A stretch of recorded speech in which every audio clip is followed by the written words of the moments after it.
यहाँ हम ordinary differential equation, जिसको हम साधारण अवकल समीकरण कहते हैं, इसके दो पार्ट होते हैं। हमने फर्स्ट वीडियो में पढ़े थे। इसके दो पार्ट होते हैं। पहला होता है रैखिक अवकल समीकरण, लीनियर डिफरेंशियल इक्वेशन, और दूसरा होता है नॉन लीनियर डिफरेंशियल इक्वेशन, यानी कि अरैखिक अवकल समीकरण। तो हम यहाँ पे इन दोनों की परिभाषाएं समझेंगे। एक तो रैखिक अवकल समीकरण और दूसरा अरैखिक अवकल समीकरण। दोनों की डेफिनेशन हम यहाँ पे समझेंगे। तो रैखिक अवकल समीकरण को हम यहाँ पे समझते हैं। तो रैखिक अवकल समीकरण क्या होती है? वह अवकल समीकरण जिसमें परतंत्र चर तथा उनके अवकलज प्रथम घात के हो। प्रथम घात की ये जो घात होती है, अवकलज की घात, ये भी हम अभी आगे समझेंगे। वैसे ये हमने पहले 12th या 11th में पढ़ लिया होगा, लेकिन एक बार फिर से हम पढ़ेंगे आगे कि घात को कोटि और घात क्या होती है अवकलज की। तो यहाँ पे आपको बस केवल इतना से ध्यान रखना है कि जो इसके अवकल समीकरण होगी उसके अंदर जो परतंत्र चर होगा और जो अवकलज होगे उसकी घात क्या होनी चाहिए? एक होनी चाहिए। उसकी घात प्रथम घात होनी चाहिए, एक घात होनी चाहिए उसकी। और यहाँ पे परतंत्र चर और उनके जो अवकलज होंगे उनका जो गुणनफल होगा वो विद्यमान नहीं होना चाहिए, तब जाके वो क्या होगी? रैखिक अवकल समीकरण होगी। तो हम इसका कुछ एग्जाम्पल से समझते हैं यहाँ पे। तो यहाँ पे आप देख सकते हो, मैंने यहाँ पे ये जो एग्जाम्पल है यहाँ पर आप देख सकते हो, x यहाँ पे क्या है? स्वतंत्र चर है, क्योंकि जिसके सापेक्ष हम अवकलन करते हैं वो तो होता है स्वतंत्र चर, और जिसका हम अवकलन करते हैं वो होता है परतंत्र चर। तो यहाँ पे आप देख सकते हो, यहाँ पे लिखा हुआ है कि यहाँ पे परतंत्र चर। तो परतंत्र चर कौन सा है? इसके अंदर परतंत्र चर है y।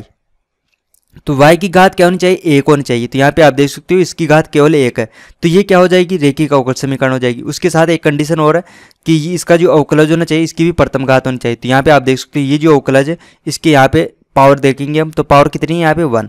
तो यहाँ पे भी पावर 1 है, इसलिए ये भी सेटिस्फाई कर रहा है ये जो यहाँ पे लिखा हुआ है। फिर यहाँ पे आगे क्या लिखा हुआ है?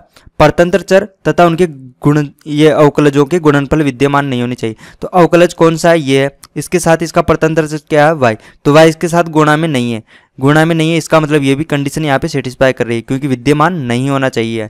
तो ये इसके लिए क्या हो गया? रैखिक अवकल समीकरण हो गई ये। अब ये दो इक्वेशन है, इसको भी हम समझते हैं यहाँ पे कि ये कौन सी इक्वेशन होगी। तो यहाँ पे देखो, यहाँ पे ये देखो अवकलज तो यहाँ पे है, ये यहाँ पे ये जो अवकलज है इसके साथ में y गुणा में आ गया। y क्या है? यहाँ पे परतंत्र चर है, और परतंत्र चर इसकी गुणा में आ गया, तो ये क्या होगी?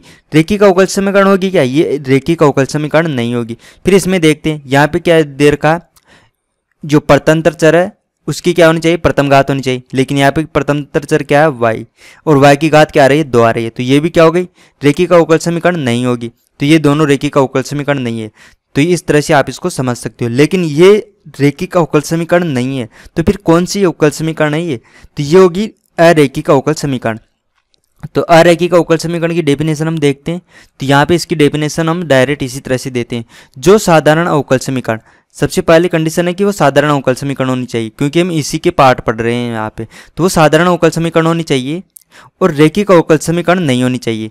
जो रैखिक अवकल समीकरण नहीं होगी, आप देख सकते हो ये और ये दोनों रैखिक अवकल समीकरण नहीं है और तो नहीं है, तो ये क्या होगी? अरैखिक अवकल समीकरण होगी। लेकिन ये कौन सी अवकल समीकरण है? साधारण अवकल समीकरण है, इसलिए ये अरैखिक अवकल समीकरण हो गई।